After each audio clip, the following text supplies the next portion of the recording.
অনেক সময় আমরা ডায়াবেটিস রোগীদের পাই যে পায়ে আঘাত লেগে পা ঘা হয়ে যাচ্ছে বা পায়ের আঙুল পচে যাচ্ছে, এবং অনেক সময় এমন রোগী পাই আমরা পা কেটে ফেলতে হচ্ছে।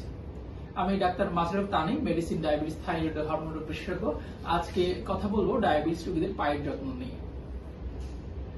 ডায়াবেটিস রোগীদের পায়ের যত্নটি খুবই ইম্পর্টেন্ট। যারা দেখা যায় যে অনেকদিন ধরে ডায়াবেটিস, ওনাদের যে পায়ে যে আপনার সেন্সেশন বা যে বসটা যে থাকে সেটা থাকে না।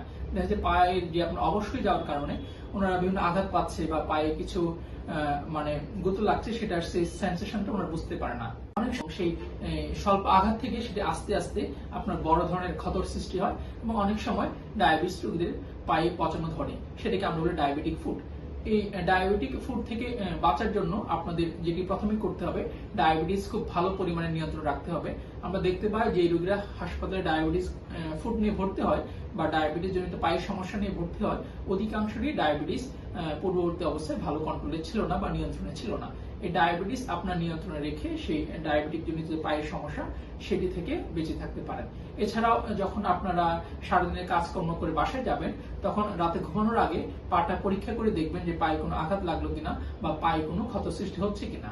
আর আরেকটি ব্যাপার, এখন এই হজের মৌসুম, অনেক ডায়াবেটিক হজে যাচ্ছেন, দেখা যায় যে হজে যখন আপনারা তাওয়াফ করতে যাচ্ছেন বা সারাদিন হেঁটে আসছেন, তখন অনেক সময় পায়ে ঘা হয়ে যাচ্ছে বা পায়ে আঘাত লাগছে, সেটা আপনারা বুঝতে পারছেন না ডায়াবেটিসের কারণে বা পায়ে বস না থাকার কারণে। সেটা আস্তে আস্তে বড় ধরনের ক্ষতর সৃষ্টি করছে এবং ডায়াবেটিক ফুডের সৃষ্টি করছে। তাই যারা হজে আছেন, আপনারা যখন সারাদিন বাইরে হাঁটাহাঁটি করে হোটেলে আসবেন, তখন আপনার পায়ের তলাটা চেক করবেন যে পায়ের তলায় বা পায়ের আঙ্গুলের পাশে কোনো আঘাত বা কোনো ক্ষতর সৃষ্টি হচ্ছে কিনা। আর এখানে আরেকটি ব্যাপার ইম্পর্টেন্ট, যে ডায়াবেটিস রোগীদের জুতা, যে আপনার ডায়াবেটিস রোগীরা কি ধরনের জুতা পরবেন। আমরা বলি যে ডায়াবেটিস রোগীরা নরম জুতা পরবেন, কাভার জুতা পরবেন, উপর দিকে ঢাকনা থাকবে এবং সোলটা হবে একটু শক্ত, যেমন মানে কোনো লোহা বা শক্ত জাতীয় কিছু যেন সোল ভেদ করে ঢুকতে না পারে। আর পায়ের দিকের যে জায়গাটা আছে সেটি যেন যথাযথ ভাবে চওড়া হয়, যেমন যে সামনের দিকটা ন্যারো হওয়ার কারণে যেন আঙ্গুলে বেশি প্রেসার না পড়ে, এই ধরনের জুতা আপনারা পরবেন। অনেক সময় দেখা যায় আপনারা স্যান্ডেল বা শক্ত জাতীয় জুতা পরছেন, সেই জুতার কারণে কিন্তু পায়ে অনেক সময় আঘাত লাগতে পারে। আর কারো যদি এরকম ঘা হয়ে যায় যে ডায়াবেটিস থেকে আপনার পায়ে ঘা হয়ে গিয়েছে, তাহলে আপনার একজন ডায়াবেটিস ও হরমোন বিশেষজ্ঞের পরামর্শ নেবেন। ওনারা আপনার ডায়াবেটিসটা ভালো করে কন্ট্রোল করে দিবে।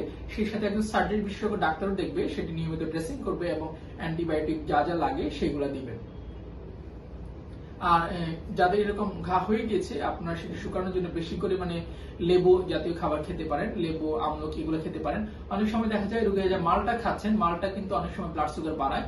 মালটা টক হলেও মালটাতে আপনার মিষ্টির পরিমাণটা অনেক সময় বেশি থাকে, যেটা আমরা অনেক সময় দেখি ব্লাড সুগার বাড়িয়ে দিচ্ছে। তাই আপনার মালটা অ্যাভয়েড করে লেবু খেতে পারেন, আমলকি খেতে পারেন, পেয়ারা, আমড়া এগুলো খেতে পারেন। আর আপনার অনেক সময় পুষ্টিহীনতা বা নিউট্রিশনাল ডেফিসিয়েন্সি থাকে, এই জন্য পর্যাপ্ত পরিমাণে আপনার ডিমের সাদা অংশ খেতে পারেন, যেটি আপনার সেই পায়ের ঘা শুকাতে সহায়তা করে। ধন্যবাদ।